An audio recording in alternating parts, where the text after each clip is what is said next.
नमस्कार, आदाब। Crime petrol dial 100 में आप सबका स्वागत है। आज भी कई जगहों पर अपनी मर्जी से शादी करना एक बेबुनियाद बात मानी जाती है, लेकिन सच्चाई ये है कि चाहे माँ बाप ना बदलें, लेकिन बच्चे नई राह ले चुके हैं। वो अपने फैसले और अपना भला बुरा खुद देखते हुए जिम्मेदार बनना चाहते हैं, लेकिन जब इसके बावजूद परिवार उन पर अपनी इच्छाएं थोपता है तो विरोध जन्म लेता है, जिसका फायदा अक्सर दूसरे उठाते हैं और विपरीत परिस्थितियों में स्वार्थ भारी पड़ता है। ऐसी कहानी कहता है हमारा आज का एपिसोड, जहां एक शादी के प्रस्ताव ने सोनाक्षी और उसके परिवार को तहस नहस कर दिया। नमस्ते काका। नमस्ते काकी। तुझे पता चल गया कि क्या तेरा मुंह क्यों उतरा हुआ है? कुछ नहीं, आई बस थोड़ी वीकनेस लग रही है। पढ़ाई के चक्कर में खाना सोना सब बंद कर दिया इसने। अरे भाई ओमकार, एक बात बताओ, अगर डॉक्टर ही बीमार पड़ने लगा तो फिर मरीजों का क्या होगा? काका, डॉक्टर बनने में अभी 1 साल है। ये काका क्या है? पापा कहने की आदत डाल लो अभी। जया काकी के बेटे से शादी उस आवारा से? बाबा, आपने सोच भी कैसे लिया कि मैं उस अनपढ़ से शादी करूंगी? पापा, इतनी पढ़ाई लिखाई मैंने उसके लिए की है क्या? और अभी तो मेरी पढ़ाई भी नहीं पूरी हुई है। पापा, मैं जानती हूँ कि आपका बेटा भी मैं ही हूँ और बेटी भी। सॉरी बाबा, मैं ये शादी नहीं कर सकती।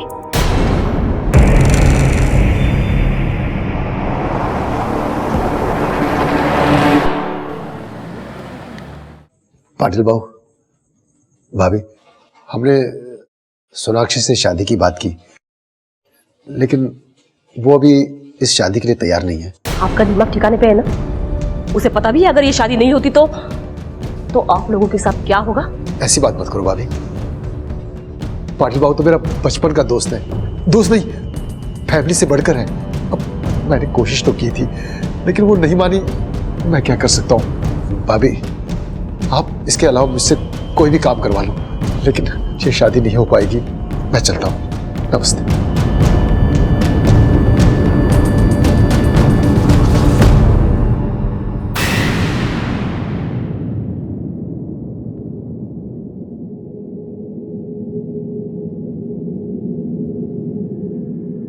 ठीक है।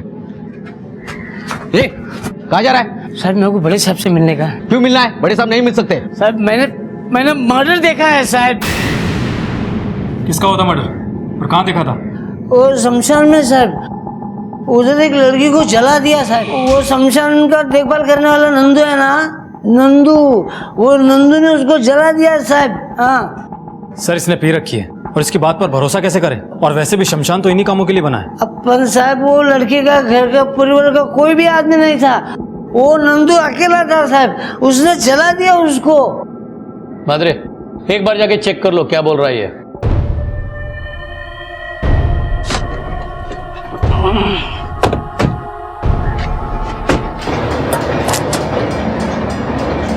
तुम नंदू, यहाँ के केयरटेकर? हाँ सब। इसका कहना है कि कल रात को तुमने इलीगल तरीके से एक बॉडी को जलाया है। साहब, कल कोई बॉडी आई नहीं, और आप भी किसकी बातें सुन रहे हैं साहब? 1 नंबर का पेवड़ा है। यहाँ से लकड़ी चुराता है, बेचता है और दारू पीता है। झूठ बोलता है। मैं साइड में लेके जाओ इसे, चल। साहब, अगर आपको यकीन ना हो ना, आप चाहे तो लकड़ी का रिकॉर्ड देख लीजिए, और यहाँ पे जितनी भी जली हुई लकड़ी की राख पड़ी है ना, उसे भी देख लीजिए। सारी ठंडी है, क्योंकि 2 दिन पहले की है। साहब, कल कोई बॉडी आई ही नहीं। तो फिर ये झूठ क्यों बोलेगा? साहब, बेवड़े का सच क्या और झूठ क्या? तुम रहते कहाँ हो? साहब, वो लास्ट वाला घर, हाँ वो वाला। अब एक बात बताओ, तुम्हारे यहाँ बिना जानकारी के भी कोई बॉडी जला सकता है? नहीं साहब। साहब, आप भी कहाँ उस बेवड़े की बातें सुन रहे हैं? साहब, ये रात दिन पिकेट टाइट रहता है। आज तक इसे कभी मैंने होश में देखा ही नहीं।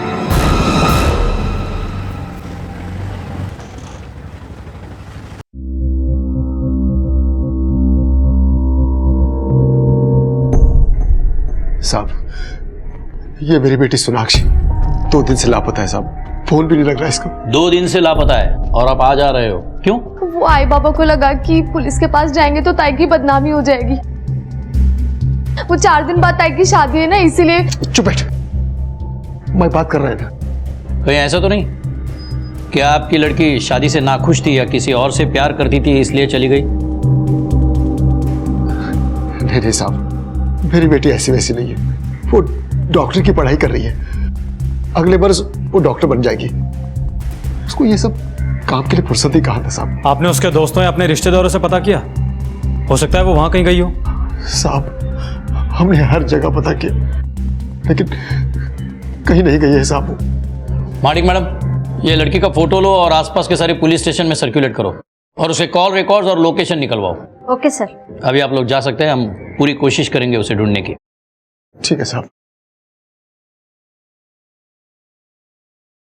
सर मुझे तो ऐसा लगता है कि लड़की की शादी उसके मर्जी के खिलाफ हो रही थी, इसलिए वो घर से भाग गई और ये बात हमसे ये लोग छुपा रहे हैं। मात्रे, एक आदमी हमारे पास आता है और वो कहता है कि उसने एक लाश को जलते हुए शमशान में देखा, और एक फैमिली अपने लड़के की मिसिंग कंप्लेंट देने आते हैं। कहीं इन दोनों में कुछ कनेक्शन तो नहीं? सर वो आदमी 24 घंटे नशे में रहता है, आखिर हम उसकी बात पर भरोसा कैसे कर सकते हैं? भरोसा नहीं कर सकते, लेकिन उसे लाइटली भी नहीं लेना चाहिए। मात्र एक काम करो, म्यूनिसिपैलिटी जाके पता करो कि पिछले हफ्ते इस इलाके में कितने लोगों की मौत हुई और उनके फैमिली वालों ने कौन से शमशान घाट पे उनका अंतिम संस्कार किया, और ये सारी इंफॉर्मेशन निकालकर शमशान घाट के रजिस्टर के साथ वेरीफाई करो। Yes sir. एक लड़की जो डॉक्टर बनने वाली थी अचानक गायब हो गई थी, और वहीं दूसरी तरफ एक अनजान लड़की की लाश को धोखे से जलाए जाने का शक था। क्या ये दोनों लड़कियां एक ही थी?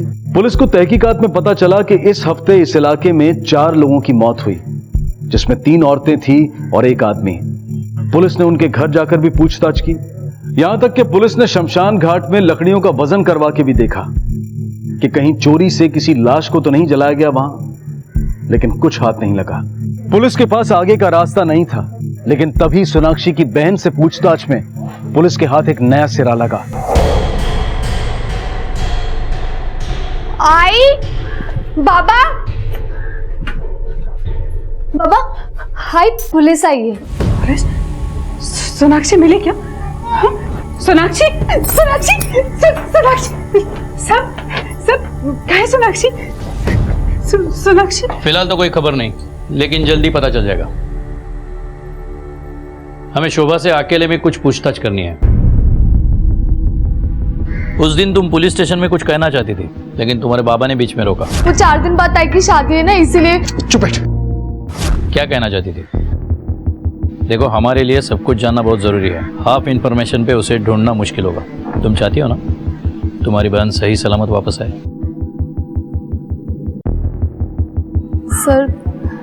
सर ताई शादी से खुश नहीं थी। किससे शादी हो रही थी उसकी? सर बाबा के दोस्त पाटिल अंकल के बेटे के साथ। अंकल म्युनिसिपल ऑफिसर हैं। सोनाक्षी ने शादी से मना किया था, उसके बाद क्या हुआ? चलो ये तोड़ना चालू करो, तोड़ो, चलो आ जाओ जाओ। अरे भाई ये क्या कर रहे हो भाई? पाटिल भाऊ, भाऊ ये क्या हो रहा है? ये क्या कर रहे हैं भाऊ? तेरी दुकान इल्लीगल है, तोड़ने का ऑर्डर है। भाऊ इतने साल से दुकान चला रहा हूँ, किसी ने इल्लीगल नहीं बताया। भाऊ मैं हाथ जोड़ता हूँ, कुछ तो सोचो भाऊ। हम बचपन के दोस्त हैं भाऊ। अरे तेरी दोस्ती के लिए मैंने बहुत कुछ किया, लेकिन अभी मेरे हाथ बंधे हुए हैं। तेरी बेटी ने मेरे बेटे की, मेरे भाई को जो बेइज्जती की है ना, ये रोज सुनना पड़ता है मालूम। भाऊ सोनाक्षी के लिए मैं माफी मांगता हूँ। माफी मत मांग, देख अपनी बेटी को समझा, मना उसको शादी के लिए। तुझे तो मालूम है जया अपने बेटे के लिए कुछ भी कर सकती बाबा। ए धाना है रे।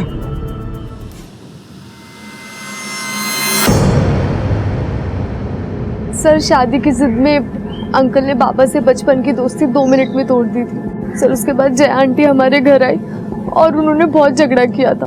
जिस MBBS की अखड़ नहीं है, वो हमारी वजह से बनने वाली है तू। वो पैसे मैंने नहीं, बाबा ने आपसे लिए थे, वो भी ये सोचकर कि अपने बचपन के दोस्त से मदद ले रहे हैं। एहसान फरामोश, ये अकड़ तब कहा थी जब ये तुम्हारा बाप हमारे सामने भीख मांग रहा था। मेरे बेटे में कमी निकाल रही है तू। कमी है इसलिए निकाल रही हूँ। जैसी हालत आपके बेटे की है ना, वो कंपाउंडर बनने के लायक भी नहीं। इस घर से डोली नहीं उठी तो लाश जरूर उठेगी। उसके बाद? सर फिर अंकल ने बाबा को दिया उधार वापस लेने के चक्कर में पीछे पड़ गए। बाबा पहले से ही बहुत परेशान थे, और उसके बाद ताई अचानक ही घर से गायब हो गई। जिस दिन सोनाक्षी घर से गायब हुई, उस दिन उसके साथ घर में और कौन कौन था? सर सिर्फ आई थी। हाँ सर, मैं थी घर पे। सोनाक्षी मेरे को बोल के गई थी कि वो अपने दोस्त के यहाँ जा रही है। मैं किसके पास गई थी उसका नाम नहीं बताया। अरे उसने नहीं बताया तो तुम तो पूछ सकती थी ना। ऐसी लापरवाह होती है कोई माँ? शांतरा, बताइए प्रकाश पाटिल कहाँ रहता है?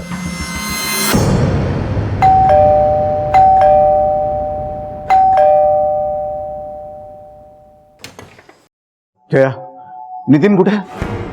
नितिन, नितिन, नितिन! काय झालं? आप इतना चिल्ला क्यों रहे हो? अरे चिल्लाओ नहीं तो क्या करूं? 2 दिन से सोनाक्षी गायब है। नितिन! बाबा काय झालं? सोनाक्षी कहाँ है? मला काय माहित, मेरा क्या संबंध? जास्त शहाणपणा करू नकोस, जो कुछ भी है सच सच बताना। कहाँ है वो? कहाँ गायब किया तुमने उसको? ना मैंने कुछ किया है ना मेरे बेटे ने कुछ किया है। हमें तो पता भी नहीं कि वो गायब हुई है। अगर तुम दोनों को भी पता नहीं है तो फिर कहाँ है वो?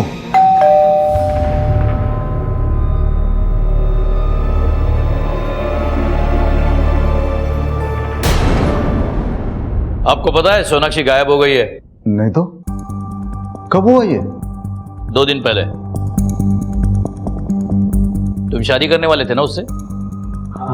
हो, पर सोनाक्षी ने शादी के लिए ना बोला तो हमने वापस कोई बात नहीं की। बात नहीं की, लेकिन ओमकार की दुकान तोड़ दी। क्यों?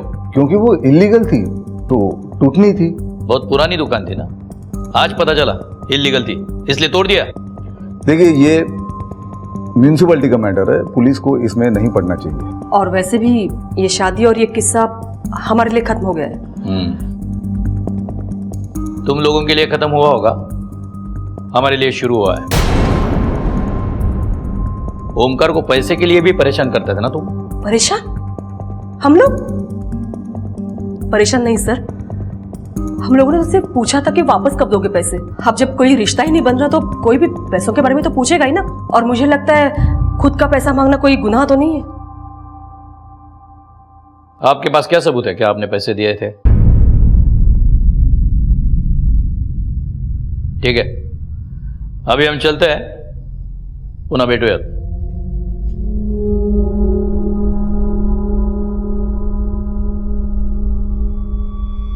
मैं कह रहा हूं अब भी वक्त है, बता दो जो कुछ भी सच है, वरना ही भारी पड़ेगा।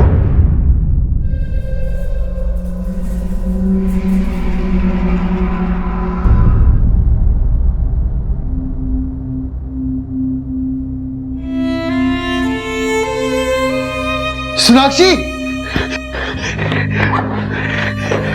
अरे बेटा सोनाक्षी, बाबा, ये देख तेरा डॉक्टर का कोट। थैंक यू बाबा। पहन के तो दिखा, देखे तो सही हमारी बेटी डॉक्टर बनके कैसे दिखेगी। हाँ ताई, पहन के दिखाना प्लीज। अरे ये सिर्फ लैब एक्सपेरिमेंट्स के लिए, इसे पहनने से मैं डॉक्टर थोड़ी बन जाऊंगी। हाँ हाँ पता है, अभी नहीं बनेगी, लेकिन पहन के तो दिखा। जब तू डॉक्टर बनेगी ना, मैं पूरे शहर को मिठाइयां बांटूंगा। पूरे शहर का तो पता नहीं, पर पूरे मोहल्ले में जरूर बांटूंगी। पहनना।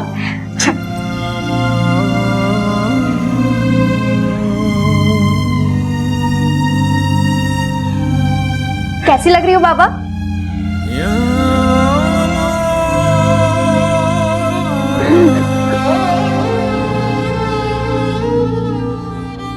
सर ये रहे Sonakshi call records. Sir 1 minute. Sir जिस दिन सोनाक्षी गायब हुई थी उसने नितिन पाटिल के नंबर पर दोपहर 12:20 पर कॉल किया था और 12:25 पर वो चंडिका मंदिर के लिए निकली।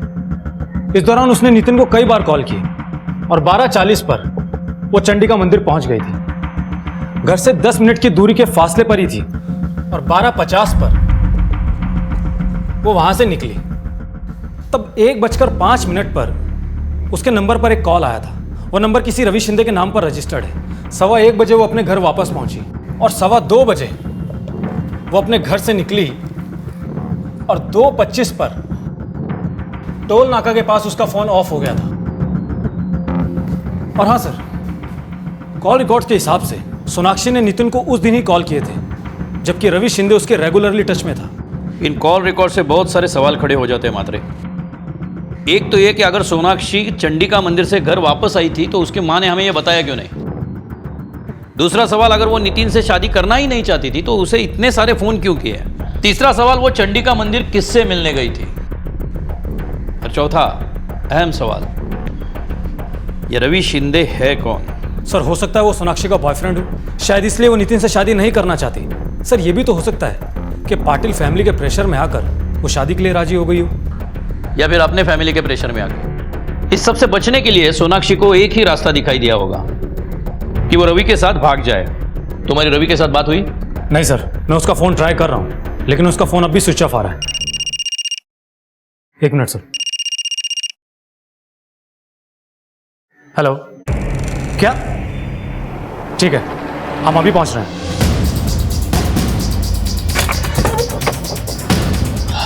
फोन किसने किया था? मेरे सर।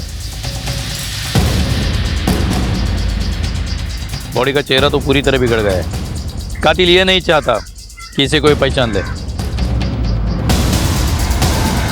सर ये तो अनिल है, वो बेवड़ा जिसने हमें शमशान में बॉडी जलने वाली कंप्लेंट की थी। तुम इतने यकीन के साथ कैसे कह सकते हो? क्योंकि सर मुझे इसका ये कड़ा अच्छी तरह से याद है। उस दिन बीच बचाव में इसी कड़े से मुझे चोट लगी। लेकिन सर एक बात समझ में नहीं आ रही है कि आखिर इसका खून करेगा कौन और क्यों? मैं भी शमशान घाट का वो केयर टेकर नंदू, क्योंकि इसने उसे अनऑफिशियल तरीके से बॉडी जलाते हुए देखा था, इसलिए ये मुसीबत बन गया था उसके लिए। सवान सर, बॉडी को पोस्टमार्टम भेजो। Okay sir. हमें शमशान घाट चलना होगा। Yes sir.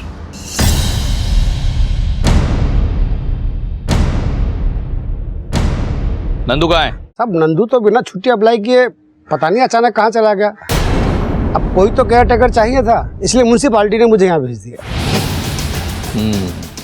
इसका मतलब ये बात सच हो सकती है कि नंदू ने यहाँ कोई बॉडी जलाई है और उस बेवड़े ने उसे देखा था, इसलिए नंदू ने उसे मार डाला और वो भाग गया। देशपांडे, फॉरेंसिक टीम को फौरन बुलाओ और यहाँ जलाई गई बॉडी के राख सैंपल पिछले 7 दिनों में जलाई गई बॉडी के साथ मिलाओ, जिससे यह पता चलेगा कि यहाँ कोई एक्स्ट्रा बॉडी जलाई गई थी या नहीं, और शायद इसका भी पता चलेगा कि किसकी बॉडी थी। Okay sir. उसे पूछो नंदू कहाँ रहता है। सर मुझे पता है।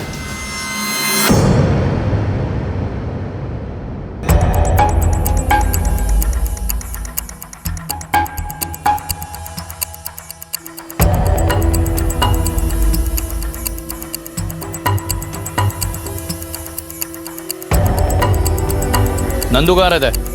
इधर रहता है सर।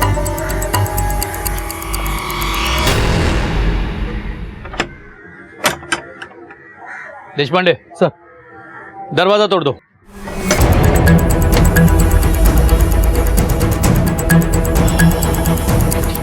अच्छी तरह से छानबीन करो, कुछ ना कुछ तो जरूर मिलेगा। Yes sir.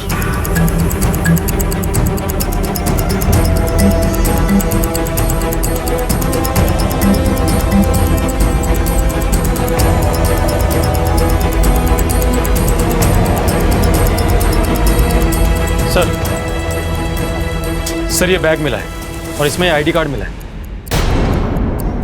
Sonakshi Omkar Latkar?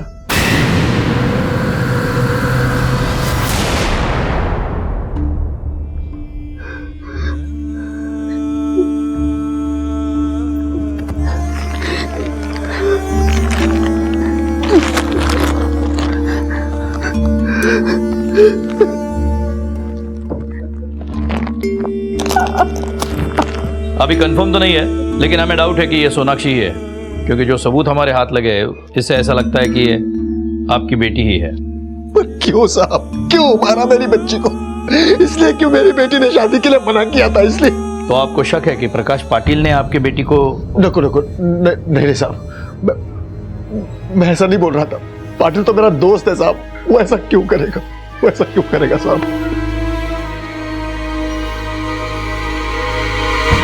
Sir. हाँ मात्रे। सर शमशान घाट से जो राख के सैंपल हमने लिए हैं वो लैब में भेज दिए हैं। रिपोर्ट आने में 1 महीना लग जाएगा, क्योंकि 6 लोगों की डेड बॉडी की राख मिक्स हो गई है, इसलिए टाइम लगेगा। मतलब फिलहाल हमें इनकी मदद के बिना ही इंक्वायरी करनी होगी। अच्छा मात्रे, वो नंदू का पता किया क्या? हाँ सर, हमने उसकी फोटो सारे पुलिस थानों में सर्कुलेट कर दी है। सर नंदू का परमानेंट एड्रेस सतारा का है। हमने वहाँ की पुलिस को भी इंक्वायरी करने के लिए कहा है, लेकिन उनका कहना है कि नंदू वहाँ नहीं है। लेकिन हाँ सर, नंदू की माँ वहाँ हॉस्पिटल में एडमिट है और नंदू ने 2 दिन पहले ही अपने पनवेल के अकाउंट से 25,000 रुपये हॉस्पिटल को ट्रांसफर किए। जब हमने उसका अकाउंट चेक किया तो पता चला कि नंदू ने उसी दिन अपने अकाउंट में पैसे जमा किए थे। मतलब नंदू को बॉडी ठिकाने लगाने के लिए किसी ने पैसा दिया है, पर किसने?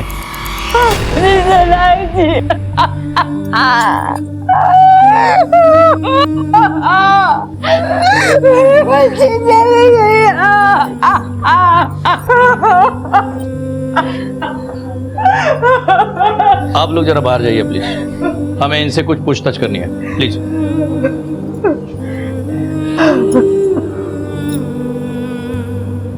आपने क्यों नहीं बताया कि उस दिन सोनाक्षी 1:15 बजे वापस घर आई थी और 2:15 बजे वो फिर से बाहर जाने के लिए निकली थी?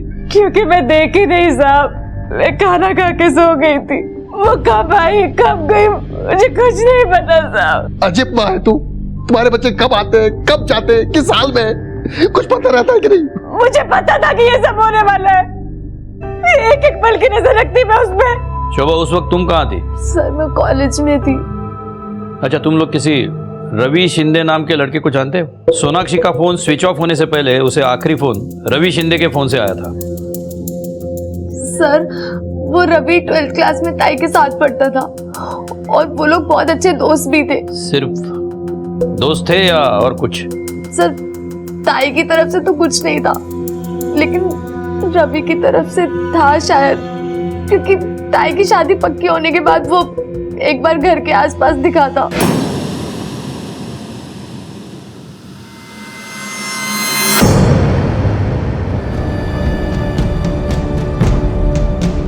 ये क्या बदतमीजी है? क्या बोला था तू? पागल समझती है मेरे को? क्या बोला था तूने मेरे को कि MBBS होने के बाद तू मुझसे शादी के बारे में सोचेगी? होने देना में लगना, शादी नहीं होने दूंगा तेरी मैं। सर उसके बाद भी वो कई बार घर के आसपास नजर आया। एक बात तो क्लियर है, ये जो भी कुछ हो रहा है वो शादी के चक्कर में हो रहा है, लेकिन कौन हो सकता है? मात्र एक काम करो, ये पाटिल फैमिली और रवि शिंदे की हिस्ट्री निकालो और ये लाटकर फैमिली के भी डिटेल्स निकालो। Okay sir. सर एक बात पूछनी थी आपसे। हाँ, क्या सोनाक्षी के माँ बाप पर भी आपको शक है? शक तो सब पे बनता है। सोनाक्षी का शादी को मना करने की वजह से मोटिव तो सबके पास है, अब पता करना है खून किसने किया है। Yes sir.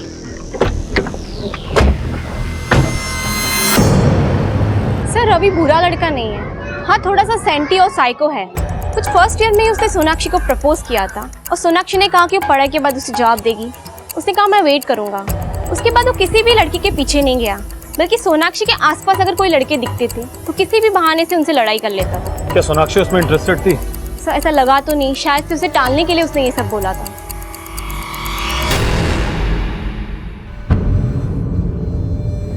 I'm sorry ताई, मुझे माफ कर देना।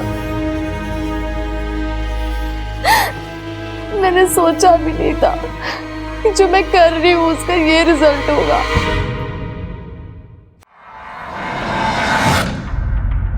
सर। मात्रे, रवि का मोबाइल ट्रैक कर रहे हो ना? हाँ सर। और सर बाकी सब लोगों की भी मोबाइल डिटेल्स आ गई है। इसके मुताबिक सोनाक्षी के गायब होने पर ओमकार अपनी दुकान बनवा रहा था, शोभा कॉलेज में थी और लक्ष्मी अपने घर पर थी। लेकिन सर पाटिल फैमिली के कॉल डिटेल्स चौंकाने वाली है। हमें लग रहा था कि सोनाक्षी चंडिका मंदिर की तरफ गई है, लेकिन उसकी कुछ ही दूरी पर पाटिल का फार्म हाउस है। और सर कॉल लोकेशन के मुताबिक नितिन भी वहीं पर था। और सर सबसे चौंकाने वाली बात तो यह है कि जब सोनाक्षी नितिन से मिलकर निकल रही थी तब उसे उसके घर के पास जया मिली थी, क्योंकि दोनों की लोकेशन सेम है। उन दोनों के बीच में जो भी बात हुई उसके बाद में जया वहां से चली गई थी और सोनाक्षी के फोन के लोकेशन 2:15 पर उसके घर पर ही था। उसके बाद ही वो टोल नाका की तरफ निकली थी। और हाँ सर, इसी रास्ते पर शमशान है। मात्रे, रवि शिंदे का लोकेशन चेक करो, देखो उस वक्त वो टोल नाके के आसपास था क्या? सर रवि का फोन काफी पहले स्विच ऑफ हो गया था, इसलिए उसके मोबाइल की लोकेशन नहीं मिली। इसका मतलब ये पॉसिबल है कि जब सोनाक्षी टोल नाके के आसपास जा रही हो उसी वक्त उसका खून हुआ होगा। शायद वो शहर से भाग रही होगी, उसके बाद उसकी बॉडी शमशान घाट तक पहुंचाई। मात्र नितिन का फार्म हाउस के बाद का लोकेशन क्या है? सर नितिन ने 12:52 पर जया को कॉल किया था, उसके बाद उसका फोन स्विच ऑफ हो गया था। मतलब वो सोनाक्षी का पीछा कर रहा होगा। मतलब जया और नितिन को उठा लाओ। अब ये दोनों ही बताएंगे कि सोनाक्षी को मिलने की बात जया ने हमें क्यों नहीं बताई और नितिन का फोन स्विच ऑफ क्यों था। लेके चलो इन्हें।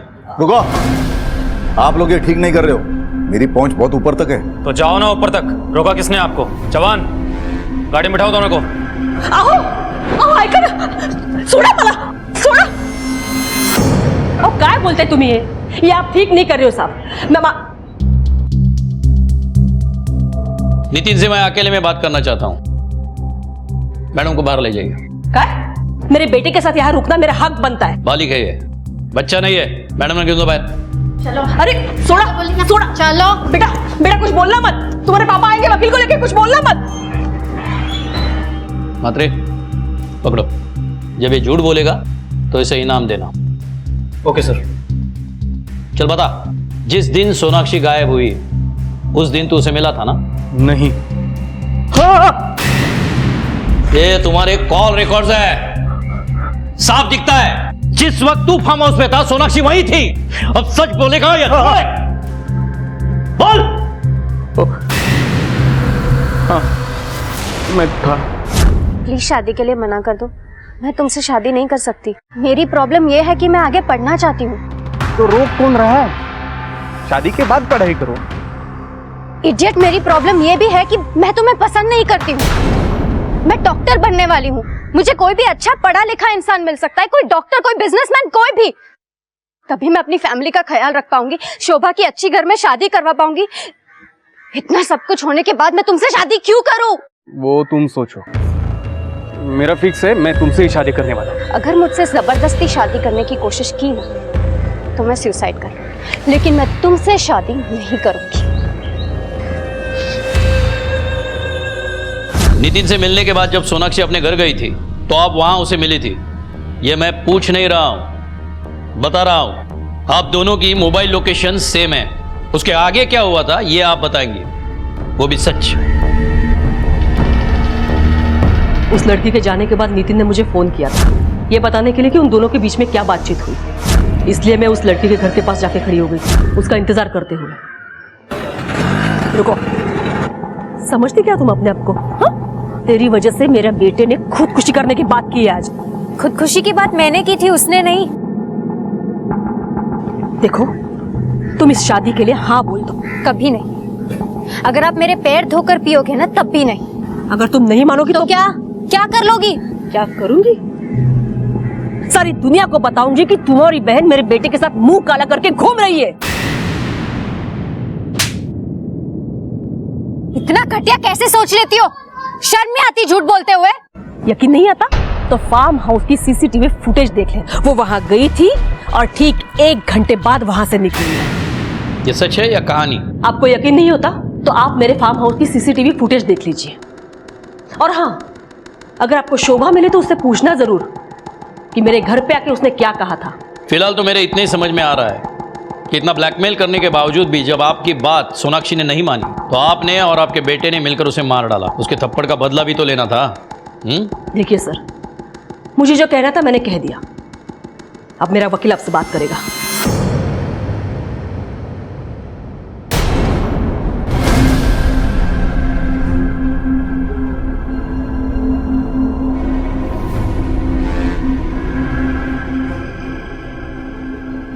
इसका मतलब जया सच बोल रही है। मात्रे, दोनों को जाने दो, लेकिन 24 घंटे नजर रखना उन पे। Yes sir.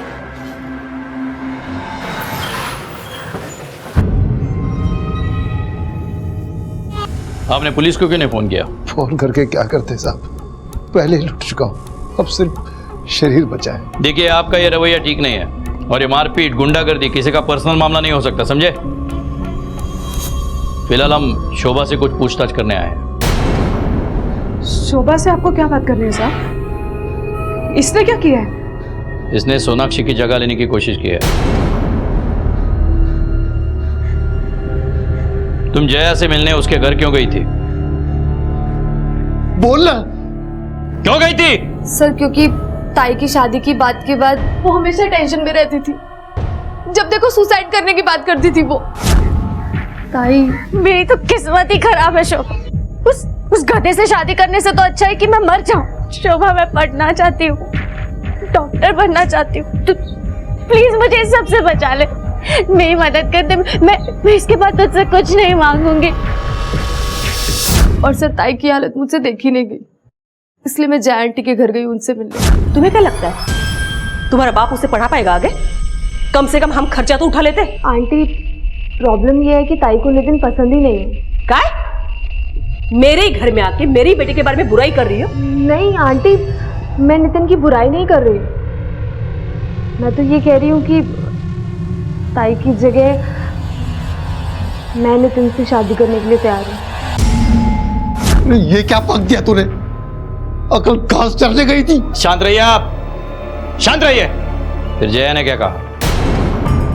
शक्ल देखी थी आपने कभी? हाँ, मुझे ऐसे बिना शक्ल और बिना अक्ल वाली बहू नहीं चाहिए। मुझे तो पढ़ी लिखी सोनाक्षी जैसी बहू चाहिए। सर मुझे पता चल गया था कि जया आंटी नहीं मानेगी, इसलिए तुम नितिन से मिलने उसके फार्म हाउस पर गई।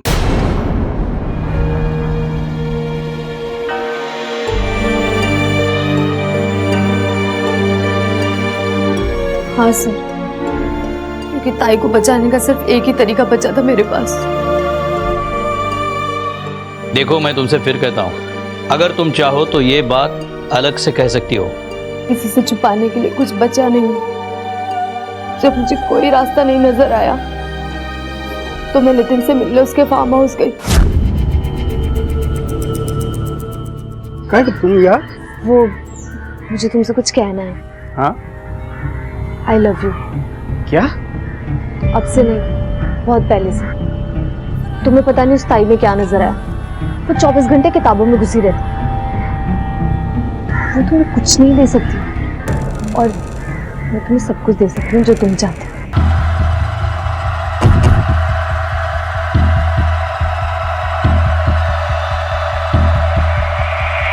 क्या क्या तो नहीं है? क्या? तुम बात क्यों नहीं कर? तुम बात क्यों नहीं कर? बात क्यों नहीं कर? केला मारो ना का? खड़ी हो तुम, क्या तुझे? मैडम मत बन। मैडम देखो जरा, रुक क्या जाओ। जवाब देंगे दुनिया वाले को? रुक जाओ। बात क्यों नहीं कर? तुम क्या बोलेंगे? रुक जाओ। हाय हाय हाय पानी लाओ जल्दी। लक्ष्मी, हाय हाय हाय हाय अंकल, हाय चल। हाय हाय।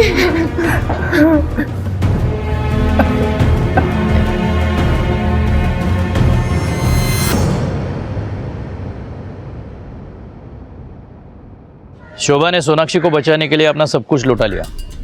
जिसे हम कत्ल का मोटिव मानते थे, वो एक कोशिश थी अपने बहन को बचाने की। सिर्फ शोभा ही नहीं, पूरी लाटकर फैमिली रास्ते पे आ गई है। मात्र हमें इस केस को अलग एंगल से देखना होगा।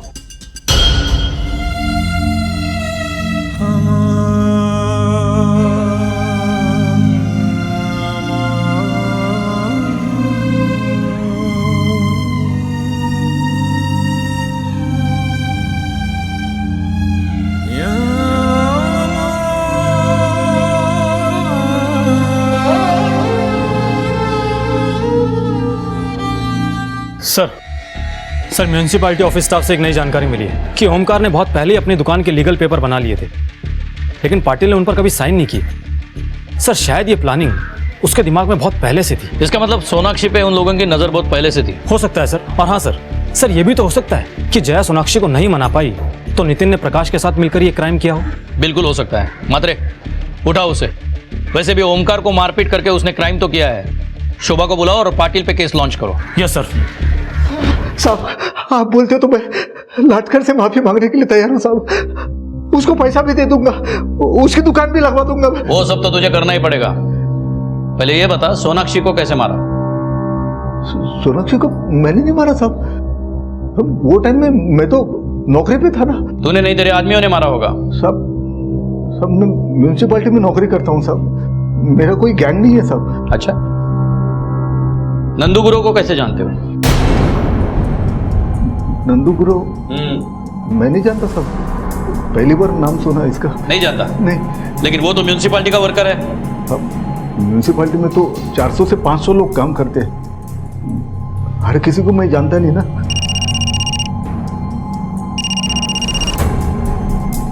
हेलो, ठीक है सर। रवि शिंदे पुणे पुलिस का हाथ लग गया, वो लोग उसे लेकर आ रहे हैं।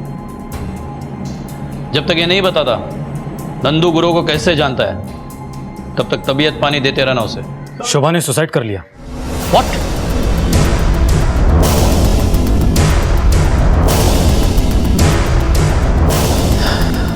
मात्रे बॉडी को पोस्टमार्टम भेज दो और ये चाकू फिंगरप्रिंट के लिए फोरेंसिक भेजो। Okay sir.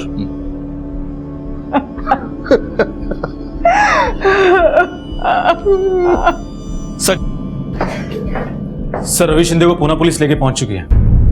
सर मेरा विश्वास कीजिए, मैंने नहीं मारा है सोनाक्षी को। धमकी दी थी ना तूने उसे? जिस दिन सोनाक्षी गायब हुई है लगातार फोन कर रहा था उसे, क्यों? हाँ सर, ये बात सच है कि मैं उसे फोन कर रहा था, लेकिन मैं उससे मिलना चाहता था इसलिए फोन कर रहा था। लेकिन उसने बार बार मेरे फोन कट की और फोन ही स्विच ऑफ कर दिया बाद में। तो सर इस बात का मुझे बहुत गुस्सा आया था और उस गुस्से में मैं कुछ कर ना बैठूं, उसकी वजह से मेरे दोस्त लोग मुझे जबरदस्ती पूना ले गए। अच्छा, गुस्से में तू पूना गया और यहां सोनाक्षी गायब हो गई? हाँ मात्रे, सच बुलवाओ इससे और इसका भी पता करो वाकई ये पूना गया था या कहीं और। Yes sir. रवि पुणे में ही था यह साबित हो चुका था और 3 महीने बाद शमशान से मिले अवशेषों की फोरेंसिक रिपोर्ट ने भी यह साबित कर दिया कि अज्ञात लाश सोनाक्षी की ही थी। लाटकर परिवार ने अपनी दोनों बेटियों को खो दिया था और पुलिस का शक पाटिल परिवार पर कायम था, लेकिन उनके खिलाफ कोई सबूत नहीं था। और तभी अचानक पुलिस के हाथ एक नई कड़ी लगी। ये लो, चल चल।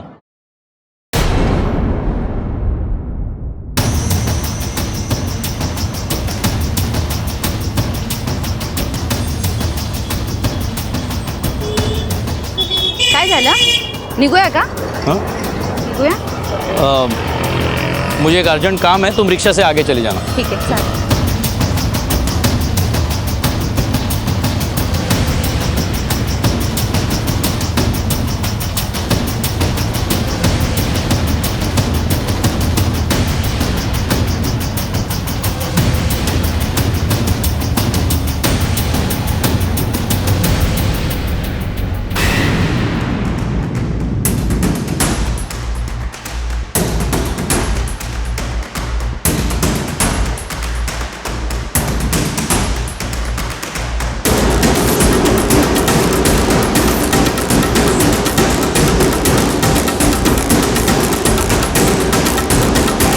ठहरो। बता दो साहब, बता दो साहब, उस बेवड़े अनिल को मैंने मारा साहब। वो बेवड़ा मेरे को बहुत तंग कर रहा था। ए पैसा नहीं देने का क्या? हाँ चल पैसा निकाल। हाँ नहीं तो देख मैं वापस से पुलिस के पास जाएगा। पैसा दे चल। कहाँ से लाऊं इतना पैसा? झाड़ लगा क्या मेरे पास? हर रोज उठ के चला आता पैसा मांगने। आखिर कब तक दूंगा तुझे पैसा? जब तक मैं जिंदा है ना तेरे को पैसा देना ही पड़ेगा, समझा? जल्दी चल।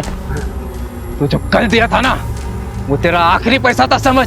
तेरी तो ये ले पैसा चाहिए, रुक देता हूँ तुझे पैसा। ये ले पैसा। चला बोल, सोनाक्षी को क्यों मारा? बोल। बोला ना साहब, सोनाक्षी को मैंने नहीं मारा सर, मैंने तो सिर्फ उसकी बॉडी जलाई थी साहब, चोरी से। तूने नहीं मारा तो और किसने मारा? किसने तुझे 25,000 रुपए दिए जो तूने दूसरे दिन डिपॉजिट किए बैंक में? लक्ष्मी ताई ने साहब। हाँ मैंने ही मारा है उसे। मैं क्या करती, वो बहुत स्वार्थी हो गई थी। उसके शादी के लिए मना करने से हम लोग क्या क्या झेल रहे थे, उसे इसकी परवाह ही नहीं थी। सोनाक्षी ने सारी हदें पार कर दी थी, ये जानते हुए भी कि हम सब कितनी बड़ी मुसीबत में आ सकते हैं। सोनाक्षी, अपने अलावा कुछ और दिखाई देता है तुझे या हम सबको मार के जाएगी तू? ये क्या बोल रही हो आई? क्या बोल रही हो? मतलब कुछ दिखाई नहीं देता तुझे आजकल? तुझे घर की हालत देखी है? अरे तेरे बाबा की हालत देखी है, सब तेरी वजह से है। तो क्या चाहती हो? आप सबकी हालत सुधारने के लिए मैं अपनी जिंदगी बर्बाद कर दूं? इतनी मेहनत पढ़ाई लिखाई सब कुएं में फेंक दूं?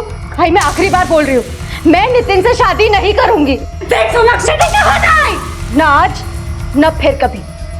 नहीं करूंगी मतलब नहीं करूंगी। नंदू की याद आई, वो मेरे गांव का है। मैं सीधे नंदू के पास गई, उसे सब कुछ बता दिया।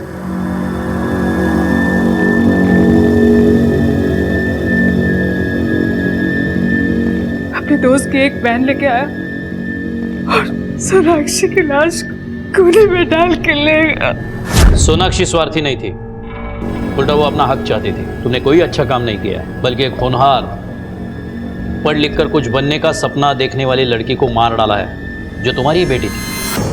लक्ष्मी को सोनाक्षी के कत्ल के लिए और नंदू को सबूत मिटाने और अनिल के कत्ल के लिए गिरफ्तार किया गया। ये दोनों इस वक्त जुडिशियल कस्टडी में हैं। बच्चों को माँ बाप के प्रति अपनी जिम्मेदारी समझनी चाहिए, वहीं माँ बाप को भी बच्चों को समझने की जरूरत है। हमें समय समय पर अपने आप को टटोलते रहना होगा कि कहीं हम माता पिता के नाम पर तानाशाह तो नहीं बन रहे, और अगर ऐसा है तो हमें इसे ठीक करना होगा, क्योंकि ये हमारे और हमारे बच्चों के लिए घातक हो सकता है।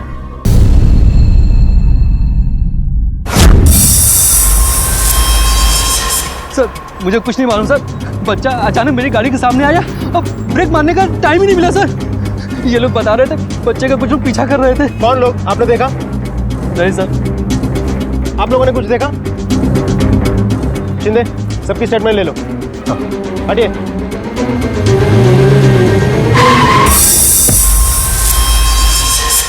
बच्चे की उम्र करीब 9 से 10 साल होगी। हॉस्पिटल ले जाने से पहले उसकी मौत हो चुकी थी। डॉक्टर्स के डिक्लेरेशन के बाद हमने बॉडी को पोस्टमार्टम के लिए भेज दी। कुछ ऐसा मिला जिससे बॉडी की शिनाख्त हो सके? नहीं सर, लेकिन मौके पे मौजूद कुछ लोगों का कहना है कि कुछ गुंडे उसका पीछा कर रहे थे, लेकिन ना ही किसी ने उनकी शक्ल देखी और ना ही किसी ने बच्चे को बचाने की कोशिश की। पिछले 15 दिनों में 9-10 साल के जितने भी बच्चों की मिसिंग कंप्लेंट दर्ज हुई है, सबका पता करो। कब? बच्चे बड़ों की दुनिया के छल कपट और जटिलताओं से अनजान होते हैं। उनका मन ऐसे छल कपट से दूर अपनी मासूम दुनिया में मग्न होता है, लेकिन कभी कभी उनकी यही मासूमियत उन्हें किसी अनदेखी मुसीबत में डाल देती है। ऐसी मुसीबत जिससे वो अनजान होते हैं, और कभी कभी ये मुसीबतें इतना विकराल रूप ले लेती हैं कि उनकी जान पर बनाती है। ऐसा ही कुछ हुआ था इस 10 साल के बच्चे के साथ, और यही बड़े और समझदारी का दावा करने वाले लोग ऐसे मासूम बच्चे को अपनी आंखों के सामने, किसी की भी इंसानियत और संवेदना नहीं जागी उसकी मदद करने के लिए। आखिर कौन था ये बच्चा, और कौन थे वो लोग जिनसे वो अपनी जान बचाकर भाग रहा था लेकिन बचाने में नाकामयाब रहा था? आखिर इस 10 साल के बच्चे ने ऐसा क्या कर दिया था? हाँ, मैं तुझसे बोली ना मैं काम पर हूँ, बच्चे लोगों को लेकर गार्डन पे आई हूँ। नहीं, मुझे पता है तेरे दिमाग में क्या चलता रहता है। नहीं, मैं कहीं नहीं जाने वाली।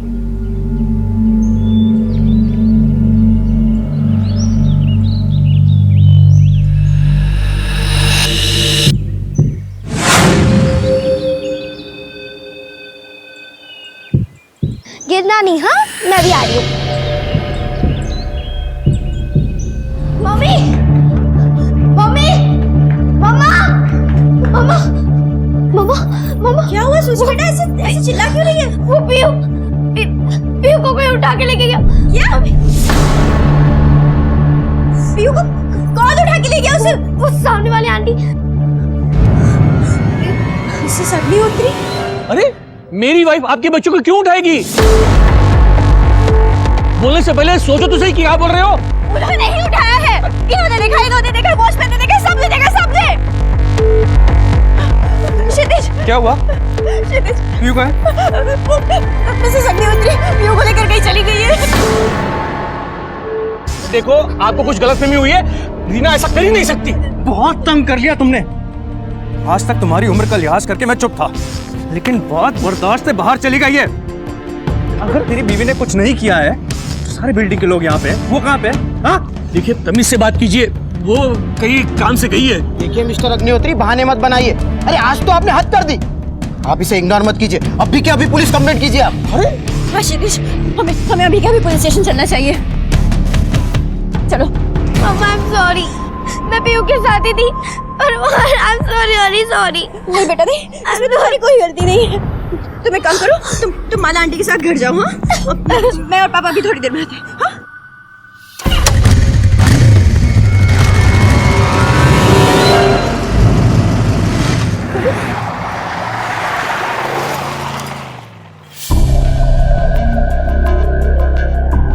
आप में से क्षितिज और राशि कौन है? पीयू। मैं क्षितिज हूँ। और ये मिसेस अग्निहोत्री है। ये हमारी बच्ची को लेके भाग गई थी। हाँ हमें पता है, ये आपकी बच्ची को हमारे पास लेकर आई थी और आप दोनों के अगेंस्ट कंप्लेंट है कि आप बच्चों के साथ अत्याचार करते हैं, मारपीट करते हैं उनके साथ।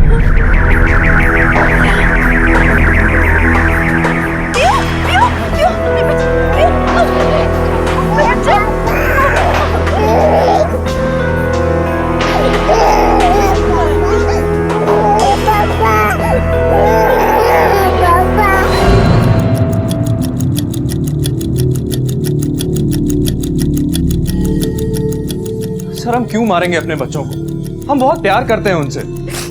और सर, मिसेस अग्निहोत्री को हमसे क्या प्रॉब्लम है हमें नहीं पता, लेकिन वो बिल्डिंग में हर किसी से झगड़ा करती रहती है। आपको यकीन ना हो तो आप बिल्डिंग में जाके किसी को भी पूछ लीजिए।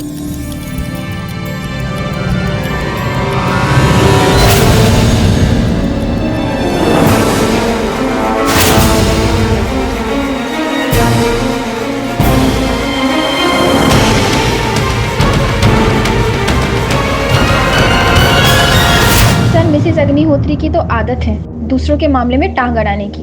जब देखो दूसरों से झगड़ा करती रहती है। और जब से राशि और क्षितिज ने उन्हें पीहू की बर्थडे पार्टी पे नहीं बुलाया था, तब से तो वो उनके पीछे ही पड़ गई हैं हाथ धोकर। सर, अभी पिछले 2 हफ्ते पुरानी बात है। दरवाजा खोलो, खोलो दरवाजा। तुम लोग ऐसा नहीं कर सकते। मैं सब जानती हूँ अंदर क्या हो रहा है। दरवाजा खोलो। क्या हुआ? क्या है तुम्हारी? कहाँ है तुम्हारी बेटियाँ? मैंने उनके चीखने चिल्लाने की आवाज सुनी है। तुम मार रही थी ना उन्हें? क्या हो रहा है यहाँ? क्यों शोर मचा के रखा है आप दोनों ने? क्या प्रॉब्लम क्या है आपकी? हाँ, क्यों आप हमेशा हमारी प्रॉब्लम मेरी नहीं, प्रॉब्लम तुम्हारी है। मैंने अपने इन कानों से उनके चीखने चिल्लाने और रोने की आवाजें सुनी है, और ये मेरा इमेजिनेशन नहीं है। तुम मार रही थी ना अपनी बेटियों को, मार रही थी ना? आप प्लीज हमारे घर में आके दखल अंदाजी मत करिए। प्लीज यहाँ से निकल जाइए अभी के अभी।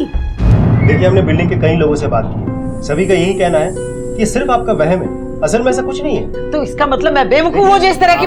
प्लीज शांत हो जाइए, वरना मुझे उन लोगों की बातों पर यकीन करना होगा कि प्रॉब्लम आप में है, उनमें नहीं है। So please please calm down, शांत हो जाओ। आपको क्या लगता है? सर, मैं ठीक से कुछ कह नहीं सकता, लेकिन मैं हमेशा इसे समझाता हूँ कि दूसरे के मामले में क्यों पढ़ना है।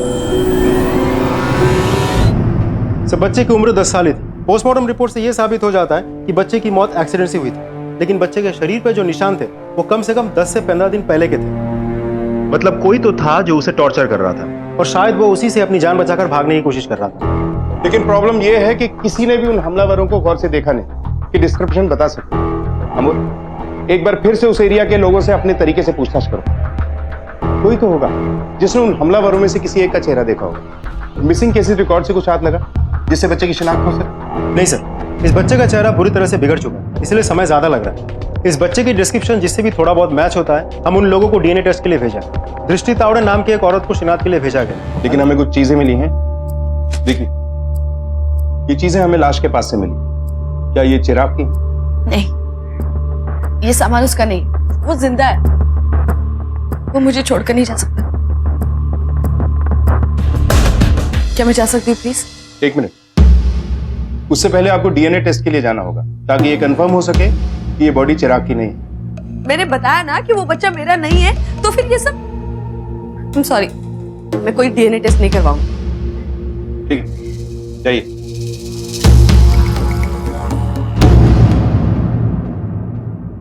अमूल, इस दृष्टि की दृष्टि में मुझे दोष दिखाई दे रहा है, वरना डीएनए टेस्ट की बात सुनकर इस तरह रिएक्ट नहीं करती है। सर, हमें डीएनए टेस्ट के लिए इंसिस्ट करना चाहिए था। डीएनए टेस्ट के लिए कोर्ट का ऑर्डर चाहिए होता है, उसके लिए अप्लाई कर दो और इस पे नजर रखो। डिटेल्स निकालो इसकी। Yes sir.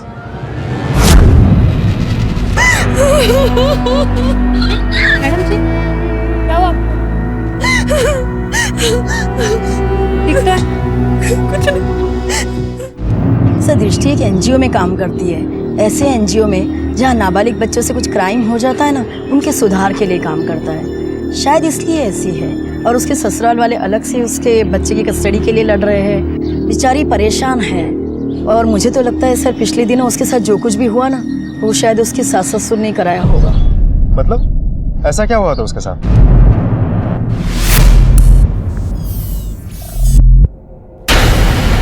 अरे, ये क्या हो गया? कौन फेंका ये सब? सर, ये तो एक किस्सा है, ऐसा उसके साथ कई बार हुआ है। कभी किसी ने उसके ऊपर इंक फेंकी, तो कभी किसी ने उसके ऊपर गुब्बारे फेंके, और सर एक बार तो उसके ऊपर किसी ने अंडे भी फेंके थे। दृष्टि पाटिल के बेटे के बारे में क्या जानते हैं आप? माँ बेटे में रिश्ता कैसा था? सर, दृष्टि का हस्बैंड नहीं है, वो अकेले ही उस बच्चे को पाल रही थी। लेकिन दृष्टि बहुत स्ट्रिक्ट है सर, छोटी छोटी गलतियों पर सजा देती थी, और वो भी ऐसी कि इंसान सोच भी नहीं सकता। वो बेचारा तो बहुत अच्छा बच्चा था। चिराग, यहाँ क्यों खड़ा है? और वो भी साल में? क्या हुआ बेटा?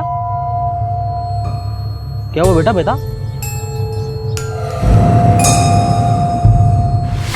सर ये सज़ा इसने उसे इसलिए दी थी क्योंकि उसने होमवर्क नहीं किया था, और उस दिन तो उसने इसे स्कूल तक नहीं भेजा और पूरे दिन सोसाइटी गेट पर ऐसे ही खड़ा रखा।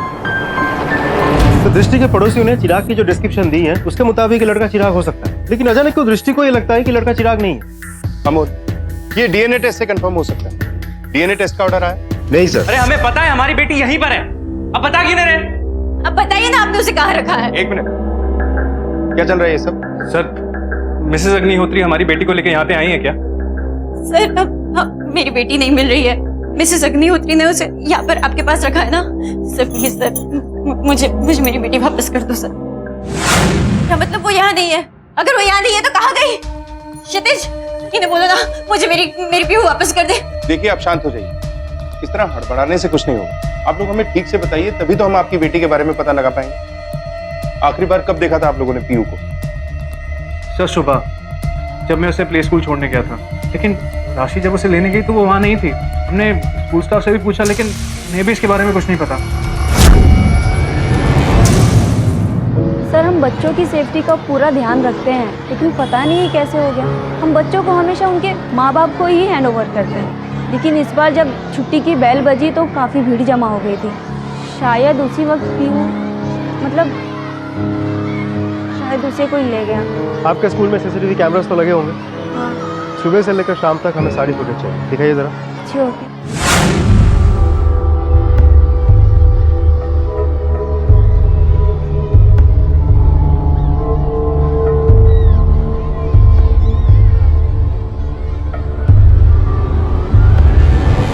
स्कूल के सीसीटीवी में दिख रहा है कि आपकी बेटी किसी की तरफ गई थी, लेकिन भीड़ की वजह से पता नहीं चल पाया कि वो है कौन। सर मैं यकीन के साथ कह सकता हूँ कि वो औरत कोई और नहीं, मिसेस अग्निहोत्री ही है। आपने ऐसा सोचा भी कैसे कि मैं बच्ची को किडनैप करूंगी?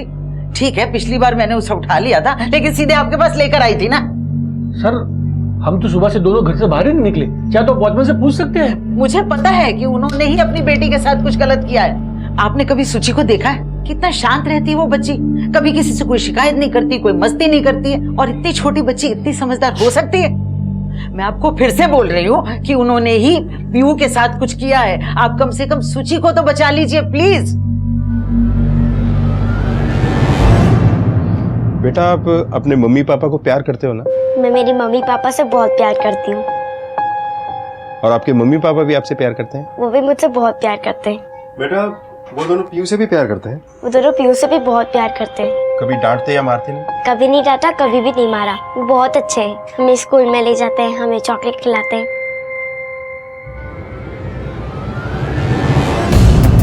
सर मिस्टर अग्निहोत्री का कहना है कि वो लोग आज दिन भर घर पे ही थे। अमोल, घर पे होने का मतलब ये नहीं है कि वो लोग ये काम कर नहीं सकते।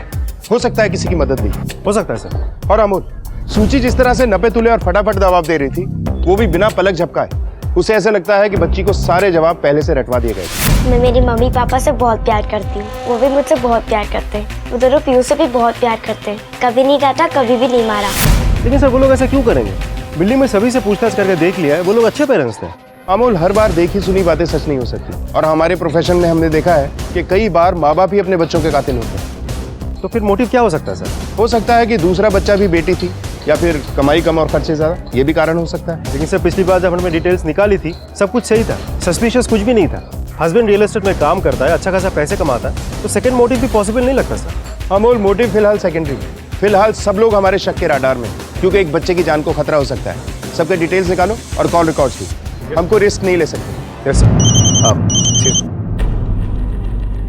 हेलो, हाँ ओके सर, दृष्टि के डीएनए टेस्ट का ऑर्डर आ गया। गुड, फॉरन एक्शन टेस्ट करवाओ।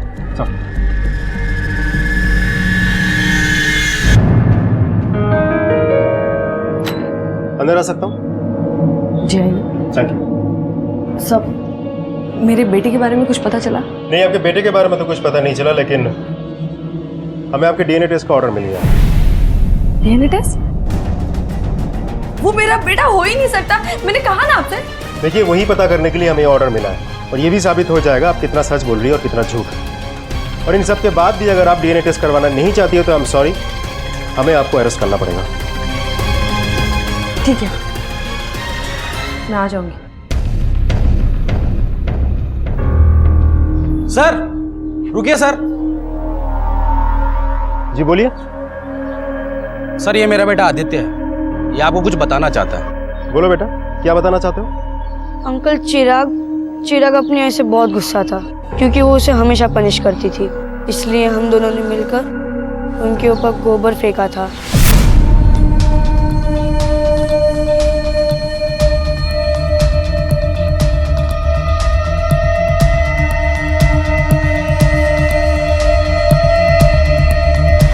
सर जिस दिन चिराग गायब हुआ था ये उसके साथ उसके घर पे ही था। बोलो बेटा, क्या हुआ था? उस दिन मैं और चिराग उसके घर में खेल रहे थे। यासिन ये वाला निकाल दो।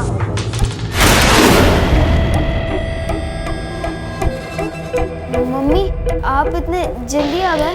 हाँ, यही देखने के लिए कि तुम पढ़ाई कर रहे हो नहीं। तुम घर जाओ।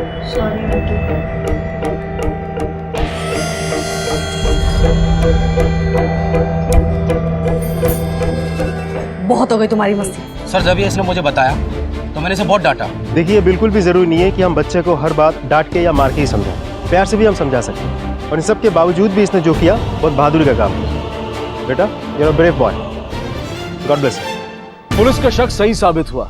चिराग वाकई अपनी मां की वजह से घर छोड़कर भागा था। वो उसके अनुशासन में रखने और एक आदर्श बच्चा बनाए जाने की ट्रेनिंग से तंग आ चुका था। अक्सर माता पिता के मन में यह अजीब धारणा घर कर जाती है कि बच्चों को सिर्फ डांट डपट कर और मार पीट कर ही अनुशासन सिखाया जा सकता है, पर वो ये भूल जाते हैं कि इस तरीके से बच्चे या तो डरते हैं या फिर नफरत करने लगते हैं। अनुशासन में रखने का यह तरीका कभी नहीं हो सकता कि आप अपने बच्चे को प्रताड़ित करें, और दृष्टि सारी हदें पार कर चुकी थी। और अगर डीएनए रिपोर्ट से साबित हुआ कि वो लड़का चिराग था तो दृष्टि कभी अपने आप को माफ नहीं कर पाएगी। देखिए, डीएनए रिपोर्ट से ये साबित हो चुका है कि वो बच्चा चिराग ही था जिसकी एक्सीडेंट में मौत हुई।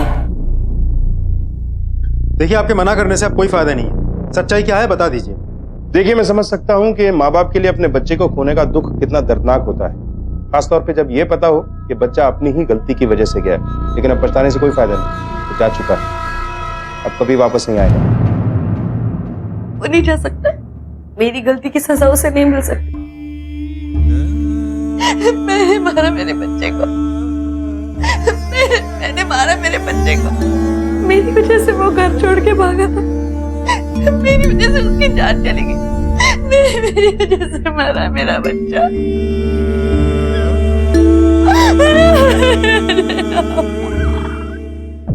सर, क्या दृष्टिकोण को वाकई नहीं पता था कि वो लोग कौन थे जो चिराग के पीछा कर रहे थे, जिसके चक्कर में चिराग की जान चली गई? अभी तक तो मुझे ऐसे ही लगता है कि दृष्टि इन लोगों को नहीं जानती, पर फिर भी कुछ कहा नहीं जा सकता। नजर रखो इसको, कॉल रिकॉर्ड से करवाओ। हो सकता है आप दृष्टि ही हमें उन तक लेकर जाए। Yes sir.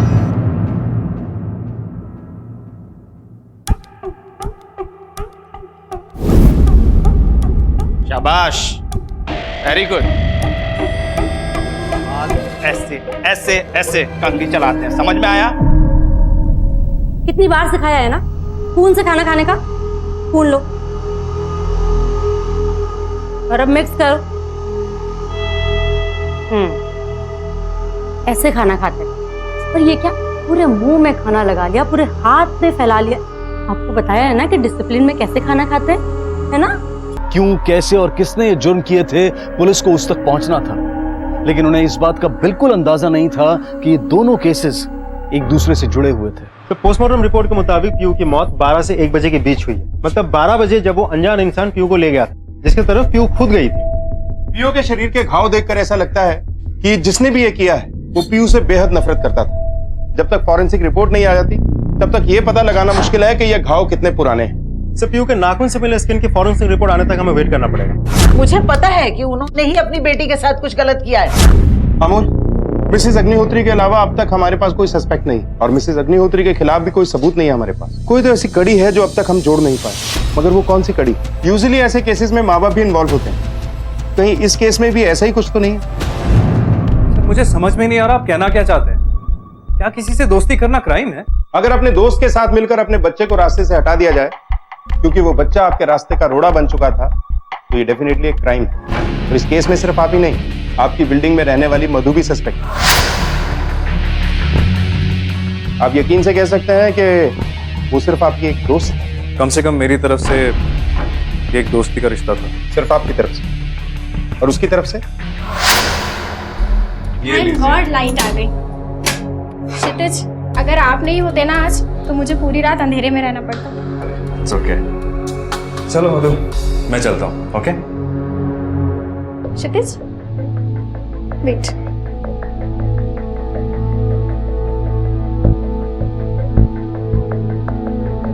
जाने से पहले थैंक यू ड्रिंक नहीं पियोगे? मैं वैसे भी अपना अकेलापन दूर करना चाहती हूँ, बहुत अकेला फील करती हूँ। मधु प्लीज, मुझे लगता है मुझे चलना चाहिए।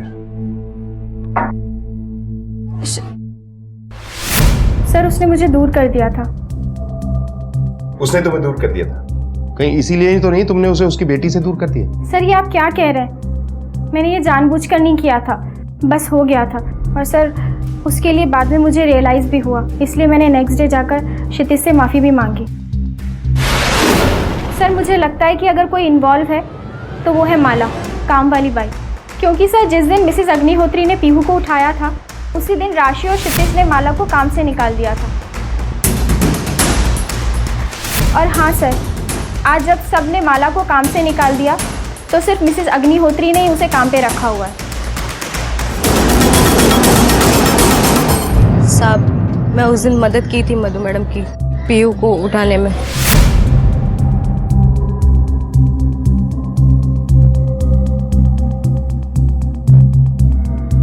और साहब, मैं उस दिन ऐसा की थी क्योंकि मेरे को भी लगता था कि साहब मेम साहब बच्ची लोगों को बहुत मारते पीटते हैं, और मैं उस दिन पीयू के चोट के निशान भी देख ली थी।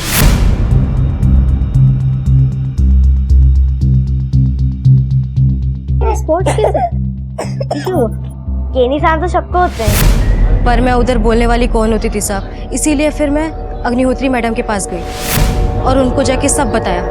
उनको तो पहले से ही शक था कि वो लोग बच्ची लोगों को बहुत मारते पीटते हैं। मैं अग्निहोत्री मैडम को बोली थी साहब कि उनको जो करना है करे, पर जब तक वो पीयू को आपके पास लाती तब तक सारे निशान चले गए थे। इसीलिए मैं और भी डर गई थी साहब कि अगर किसी को मालूम पड़ा कि मैं भी इन सब में हूँ तो मैं तो गई। चल जा। हाँ बोल। टाइम आ गया कि क्षितिज और राशि से दोबारा से बात की जाए। चलो। Excuse me sir. हेलो, ठीक है सर। चिराग के केस में एक इंपॉर्टेंट लीड हाथ लगी है। ठीक है, तुम वहां जाओ, मैं यहाँ देखता हूँ। साहब चलो। आप ऐसे कैसे कह सकते हैं? मैं अपनी पीयू के साथ ऐसा क्यों करूंगी? देखिए सर, आप मेरी बच्ची के कातिलों को ढूंढने के बजाय मुझे पर शक कर रहे हैं। सर राशि ठीक कह रही है। आप हम पे शक करने के बजाय प्लीज अपनी इन्वेस्टिगेशन सही डायरेक्शन में ले जाइए ताकि आप कातिल को जल्दी पकड़ सकें। ठीक है, अगर आप लोग इतना जोर दे के बोल रहे हैं तो हम एक बार को मान लेते हैं कि आप लोग अपनी बच्चियों के साथ मारपीट नहीं किया करते थे। लेकिन अगर आप लोगों की मौजूदगी में हमारी कांस्टेबल पाटिल सूची को चेक करे कि कहीं कोई चोट के निशान तो नहीं, तो आप लोगों को कोई एतराज तो नहीं होगा? पाटिल,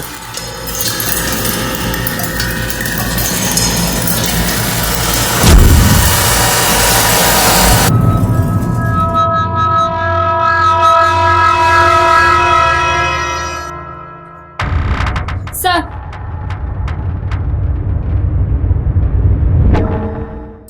शुक्र मनाओ कि तुम लोग लॉकअप पे नहीं हो, क्योंकि सूची ने अब तक तुम्हारे बारे में हमें कुछ बताया नहीं। और पीयू की बॉडी पे जो निशान मिले हैं उनके बारे में हमें कुछ पता नहीं लगा है। और उसके नाखूनों में जो स्किन मिली है अभी तक उसकी फॉरेंसिक रिपोर्ट नहीं आई।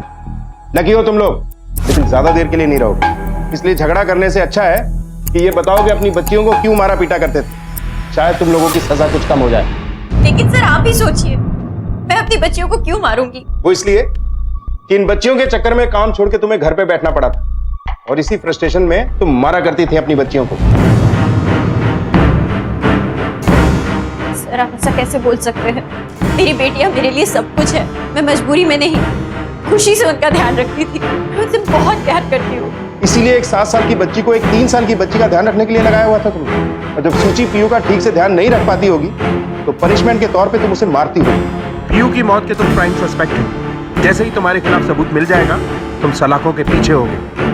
भी आजाद हो तुम लोग, लेकिन बहुत जल्द मुलाकात होगी।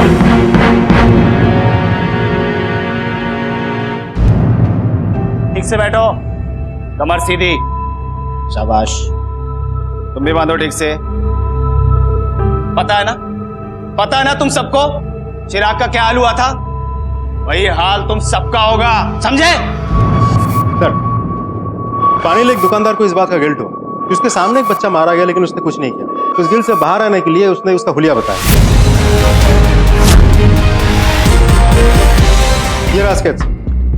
हमने खबरों को अलर्ट कर दिया और इस स्केच को भी हर जगह सर्कुलेट कर दिया सर। अमोल, चिराग की माँ को थाने बुलाओ, उसे ये स्केच दिखाते हैं। हो सकता है वो इसे पहचानती हो, लेकिन उसे ये बताना नहीं है कि उसे थाने क्यों बुलवाया गया। हो सकता है अचानक ये स्केच देखकर हड़बड़ा कर वो कुछ बोल दे।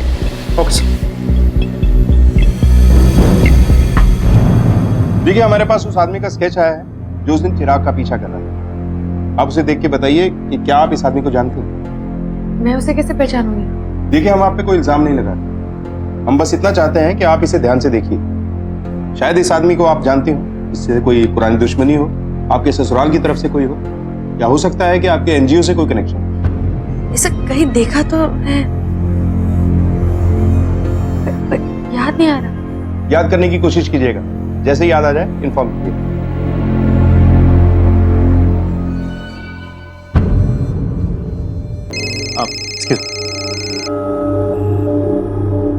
हेलो।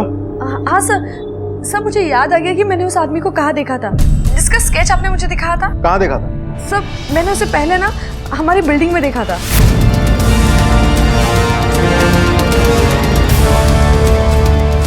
और कल मैंने उसे पान वाले की शॉप के पास देखा। ओके। इस आदमी को देखा है? हाँ साहब, देखा है ना, ये तो हमारे दुकान पे आते हैं पान बीड़ी सिगरेट खरीदने के लिए।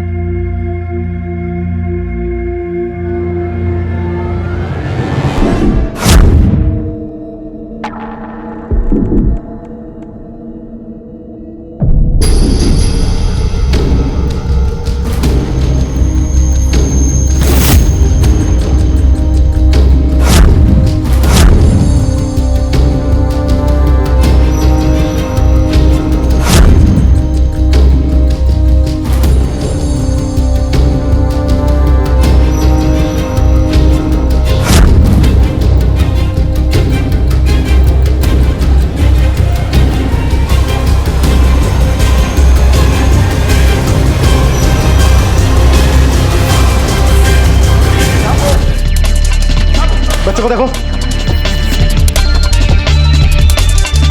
सब बच्चा जिंदा है। हॉस्पिटल ले चलो, उठा लो बच्चे को।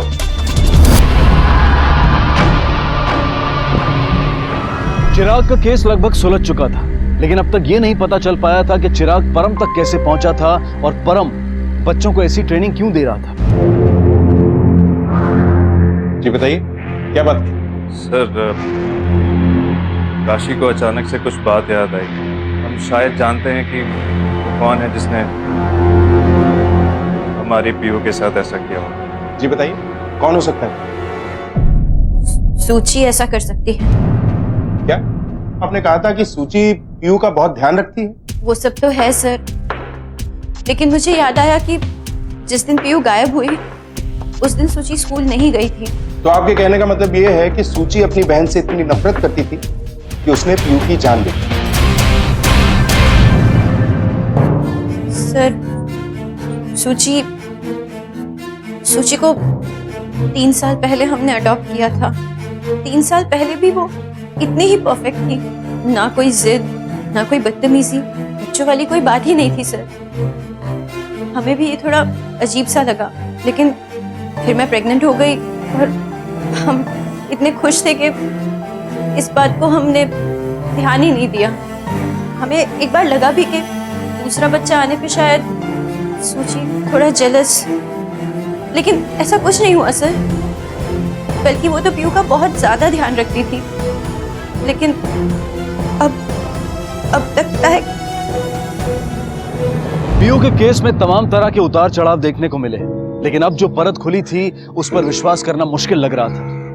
क्या एक 7 साल की बच्ची अपनी बहन से इस कदर नफरत कर सकती है कि उसे छुपकर प्रताड़ित करे या उसकी जान तक ले ले? लेकिन चोट के निशान तो सूची के बॉडी पर भी मिले हैं। अगर पीयू को उसने चोट पहुंचाई तो सूची को किसने मारा? अमोल, जहां से सूची को गोद लिया गया था उस अनाथ आश्रम से पता करो कि सूची किस तरह की लड़की है। Yes sir.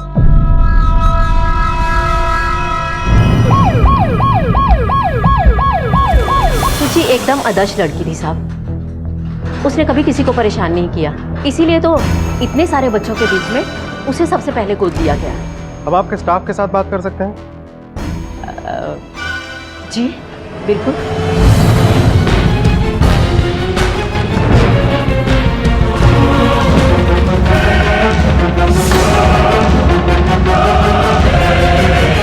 सच्ची तो बहुत अच्छी बच्ची थी, उसने कभी किसी से झगड़ा तक नहीं किया। मारपीट तो दूर की बात है, वो 4 साल तक हमारे पास थी पर कभी उसकी कोई कंप्लेन तक नहीं है।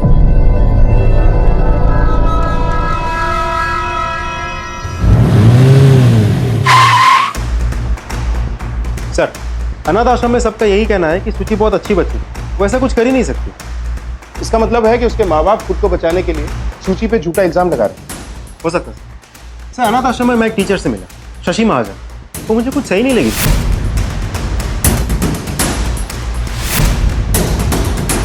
अमोल, उस टीचर पे नजर रखो, हो सकता है उसके पास कोई इंफॉर्मेशन है और वो हमसे छुपा रही है। Yes sir. पुलिस पीयू के केस को भी हल करने की उम्मीद में थी और वो अपनी मंजिल के काफी नजदीक भी थी। और जब पीयू के नाखूनों में मिले मांस की फोरेंसिक रिपोर्ट आई तो उन्हें उनकी मंजिल मिल गई थी। लेकिन जो सच सामने आए वो कल्पना से भी परे थे और पुलिस को जिस बात का डर था वो सच साबित हुआ। सर, परम के साथ वालों ने मुंह खोला, कुछ बताया? अभी तक तो नहीं सर, लेकिन कोशिश जारी है।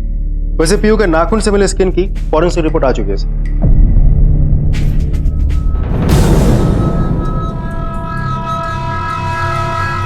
बेटा सूची, आपने अपनी बहन पीयू को मारा ना? बोलो बेटा, आपने मारा ना पीयू को? मेरी तबीयत ठीक नहीं थी, इसलिए उस दिन मैं स्कूल भी नहीं गई थी। मैं घर पे सोई थी। जब उठ के बाहर आई तो देखा काम वाली आंटी भी सोई थी।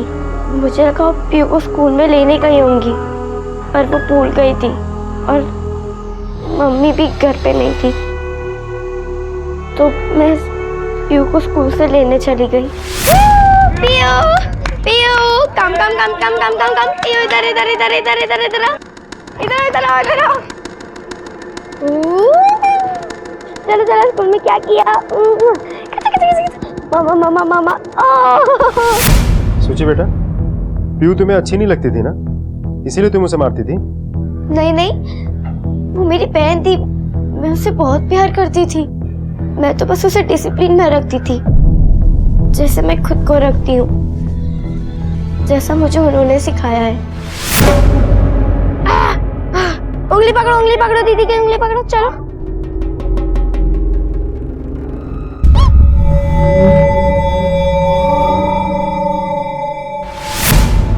मैं तो उसे अच्छा बच्चा बनना सिखा रही थी, क्योंकि मम्मी पापा को तो अच्छे बच्चे चाहिए ना, जो डिसिप्लिन में रहे। वही डिसिप्लिन मैं पीयू को सिखा रही थी, जो मुझे उन्होंने सिखाया है। अच्छा बेटा, आपको ये चोटें कैसे लगी? मैंने खुद को पनिश किया। जो आपको डिसिप्लिन सिखाते थे? बेटा, उनका नाम क्या है? परम अंकल और शशि आंटी। तो मैं मानती हूँ कि हमसे गलती हुई है, पर हम जो कुछ भी करते थे बच्चों को बचाने के लिए करते थे। जो मुसीबत में होते थे या फिर घर से भाग जाते थे, सर हम उन्हें डिसिप्लिन सिखाकर एक आदर्श बच्चे बनाना चाहते थे, ताकि उन्हें कोई अडॉप्ट कर सके। सूची तुम्हें कब और कैसे मिली थी? और परम को मिली थी, हमने उसे ट्रेनिंग दी और वो बहुत जल्दी सीख गई थी सर, इसीलिए वो जल्दी अडॉप्ट भी हो गई। आपको सिखाया है ना, इधर देखो, डिसिप्लिन में रहने का, अच्छी बच्ची बनना है ना। मम्मी चाहिए कि नहीं चाहिए? मारने के बजाय कभी तुमने बच्चों को प्यार से समझाने की कोशिश की? मतलब लड़कियों के लिए नोचना और पिंच करना पनिशमेंट था और लड़कों के लिए बेल्ट से मारना। पाटिल मैडम, जरा इन्हें बताओ कि मार का दर्द होता क्या है। चिराग तुम्हें कहाँ मिला था? जहां पर चिराग का घर था वहां परम आया जाया करता था सर।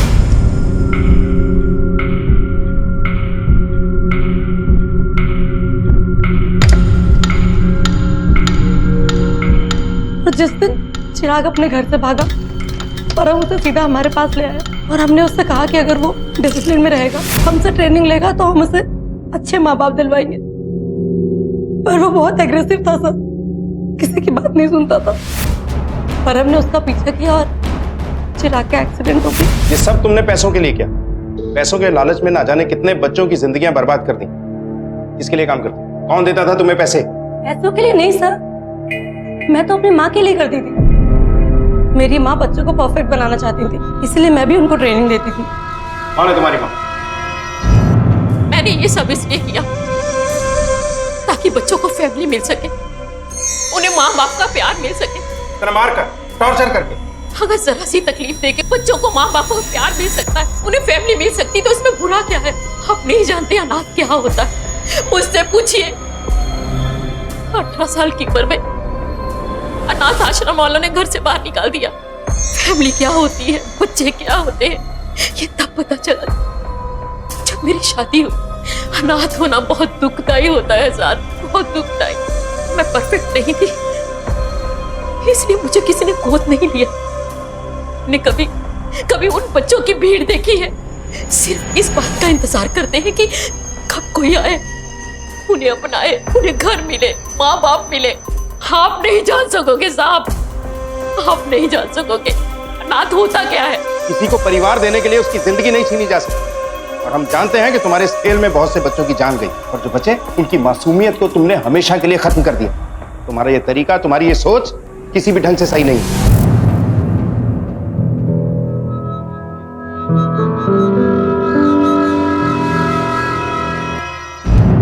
वृंदा के जुर्म की किसी भी हाल में पैरवी नहीं की जा सकती।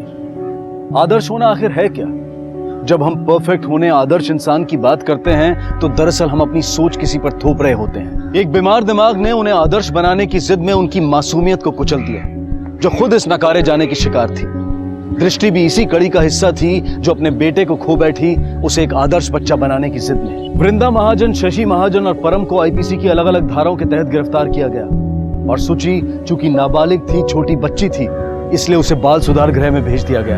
अब मैं अनूप सोनी आपसे विदा लेता हूं, फिर मुलाकात होगी अगले एपिसोड में एक और चौंका देने वाले केस के साथ। तब तक अपना और अपने परिवार का ख्याल रखें और देखते रहें क्राइम पेट्रोल डायल 100। सबक एक को सीख हम सबको। जय। क्राइम पेट्रोल के और भी दिलचस्प कहानी देखने के लिए हमारे चैनल को सब्सक्राइब करें और बेल आइकॉन दबाना न भूलें।